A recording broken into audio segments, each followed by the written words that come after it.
জম্মু থেকে শ্রীনগরে পৌঁছতে সন্ধে পেরিয়ে প্রায় রাত্রি হয়। হোটেলে আগেই বলে রেখেছিলাম, তো এয়ারপোর্ট থেকে আমাদের ট্যাক্সি আমাদের নিয়ে হোটেলে পৌঁছে গেল। ডাল লেকের খুব কাছেই আমাদের হোটেলটি। তো হোটেলে এসে আর পরিশ্রান্ত ছিলাম, খাওয়া দাওয়া করে ঘুমিয়ে পড়লাম। পরের দিন খুব সকাল সকাল আমার ঘুম ভেঙে গেল, দেরি করলাম না আর, ক্যামেরাটা নিয়ে বেরিয়ে পড়লাম। হোটেলের বাইরে এসে ডাল লেকের পাশে এসে কি সুন্দর সৌন্দর্য! পাহাড়ের ওপার থেকে সূর্য উঠছে, গাছগুলোতে নতুন নতুন পাতা আসছে, কারণ এই কিছুদিন আগে বরফ ছিল, বরফের পরে গাছগুলোতে নতুন নতুন পাতা আসে, ফুল ফোটে। ডাল লেকের জল স্থির, সারি সারি সব শিকারা বাঁধা আছে। শিকারাতে কেউ কেউ পরিষ্কার পরিচ্ছন্নতা ব্যস্ত, কারণ একটু পরে যারা ভ্রমণ করতে বেরোবে তাদের নিয়ে ডাল লেকে তারা বেরোবে। এখানে ওয়েদারটা এমন, জানুয়ারি ডিসেম্বরে তো পুরো বরফ ভর্তি থাকে। শুনেছি এই ডাল লেকও জল বরফে পুরো জমে যায়, গাছগাছালি সব বরফে ভর্তি থাকে। যখন বরফগুলো গলে যায় ফেব্রুয়ারি মার্চ থেকে, তখন গাছগুলোতে আবার নতুন করে প্রাণ ফিরে আসে, নতুন নতুন পাতা গজায়, ফুল সৌন্দর্য। তখন সবাই উঠতে পড়ে কাশ্মীরের যে ভূস্বর্গ, সত্যি সেই সৌন্দর্য তখন ফুটে ওঠে। আমরা তাড়াতাড়ি বেরিয়ে পড়লাম, তখন 10টা বাজে। আজ আমরা ইন্দিরা গান্ধী টিউলিপ গার্ডেন দেখতে যাব। এখান থেকে 8 কিলোমিটার প্রায়। তো বেরিয়েই একটি অটো পেয়ে গেলাম।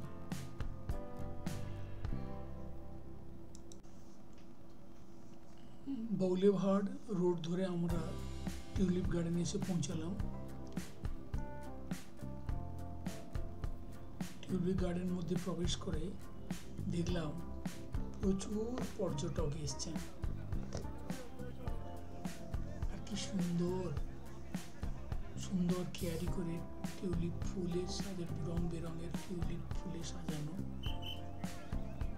তবে টিউলিপ গার্ডেন 1 মাস খোলা থাকে, মার্চ মাসের শেষ থেকে এপ্রিল মাসের শেষ অবধি। এবছর 20 এপ্রিল পর্যন্ত গার্ডেন খোলা থাকবে। তো আজকে আমরা এসেছি 16। তো গার্ডেনে ঢুকে দেখলাম অনেক কটা ফুল শুকিয়ে এসছে। অনেক সময় ধরে আমরা ঘুরে ঘুরে দেখলাম, অনেক ফটো তুললাম। আমাদের মতো অনেকেই এসছে, সবাই আনন্দ নিচ্ছে খুব। তো টিউলিপ গার্ডেন দেখে আমরা বেরিয়ে এলাম। সামনেই ট্যাক্সি স্ট্যান্ডের পাশেই সারি সারি সমস্ত খাবারের দোকান। সব রকম খাবারই পাওয়া যায়, সাউথ ইন্ডিয়ান, নর্থ ইন্ডিয়ান এবং বেঙ্গলি। অবশ্য মাছ পাওয়া যায় না।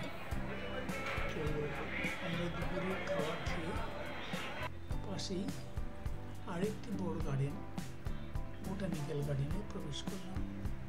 বিশাল বড় গার্ডেন, পিছনে পাহাড়, গাছগুলো সুন্দর করে সাজানো, নতুন নতুন পাতা, খুব ভালো লাগছে। রং বেরঙের ফুলে সেজে উঠেছে কাশ্মীর। আমরা সব বসলাম, বসে অনেকখানি সময় কাটালাম। তো রোদের ভালো তেজ আছে, গায়ে আমরা গরম জামা কাপড় দিয়ে বেরিয়েছিলাম, কিন্তু কখনো কখনো মনে হচ্ছে যে জামা কাপড় উপরে গরম জামা কাপড়টা খুলে দিলে খুব ভালো হয়।